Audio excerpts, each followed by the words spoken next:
First of all, Dr. James, how are you this morning? I'm doing well, Zach. How are you? Doing okay, Chandler. Good to have you back once again. Lots to talk about. Obviously, we're coming right off of this budget discussion. Went late into the night last night. It passed the House. Now, a lot of people, I'm strolling social media, they're saying all these changes to the budget are official. What's next in the process for this continuing resolution?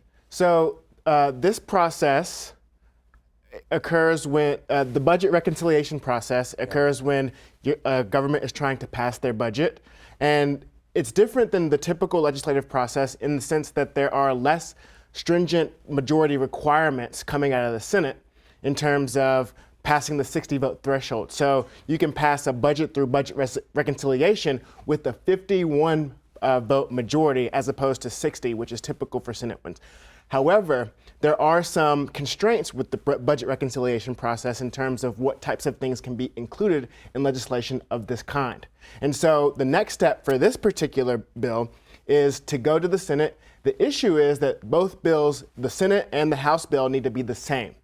So the Senate and the House need to reconcile, and they are going to be constrained in terms of what kind of things can be included in the bill. Sure. And then it will, if they agree and pass it, it gets sent to the president. Now, through the process, obviously there are highlights to these bills, big cuts to the committee that oversees Medicare and Medicaid, like we cited a moment ago. Also, it clears the way for a proposal from the Trump administration during the campaign, a change on tax policy for tips, overtime, and Social Security. Are the things that we're seeing in the bills, in the resolution now, are those expected to stick around, or could that change during that reconciliation process? Well, from what I understand about the House bill and the Senate bill is that they're much different, and moderate Republicans on the Senate side are very wary of cuts in Medicaid and Medicare, which might be necessary to get the kind of cuts that the House Republicans are seeking. And so I suspect that there will be some negotiation between the two branches, or the two houses, and between the two houses, between the president and the executive branch. And Trump is trying to get his agenda passed through this House budget, but the Senate Republicans are a little bit more wary. Absolutely. So a lot to watch, and we'll continue to follow that as it continues to progress. But let's switch to a topic that I've been wanting to chat with you about for a few weeks now. A couple weeks ago, the Trump administration said if you do not remove your diversity programs from your education budget and plans, we're going to pull that federal funding. Oregon Governor Tina Kotek saying we're not changing our diversity programs, and the deadline to make those changes is approaching in the next week. Let's talk first of all, what would happen if this happens, if Tina Kotek doesn't budge, if Trump doesn't budge, and the Oregon allotment of federal education funding is reduced? What would happen to Oregon's education programs if that were to dry up? So this is just one of three instances in which the federal government is threatening the resource base of public universities and research universities. And this one that you're talking about, the letter that the Department of Education sent talking about diversity and inclusion, is one threat to remove federal funding, but also cuts to NIH and the federal freeze have stymied universities and the research activity that goes there. And it could foretell a major change in the way that public universities and research universities are running. Currently, two of these issues, the federal freeze and the NIH cap, are stymied by judges. This this Department of Education letter threatening funding because of diversity and inclusion is not under embargo by a judge, but it is, from my understanding, something that is not necessarily going to undermine the universities at this point. However, it could.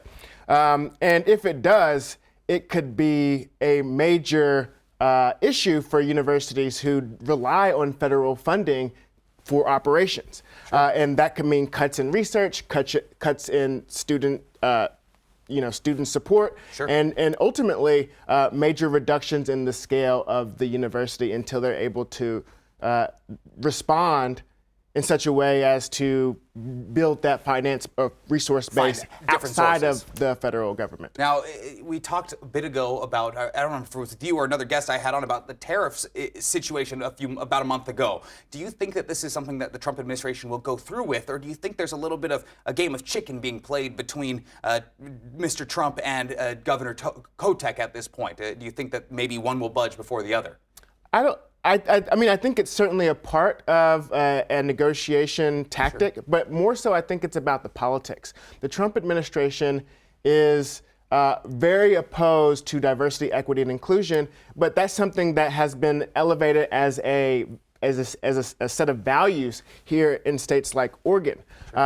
So I think that there is some negotiation, but ultimately I think that it's a threat and really a demonstration of the values that the Trump administration has. Now, we started to see it. The governor of Maine, I believe, was the first person to, I think via tweet, say, hey, if you do something like this to reduce our federal funding, we're going to stop sending our federal tax money from our paychecks. Do you think that's a move that could be played by Democratic governors like Tina Kotek?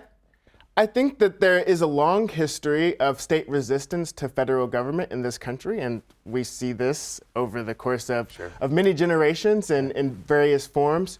It's something that governors and state legislatures could attempt, but I think ultimately, with respect to federal funding for research universities, they typically like to be aligned with the law.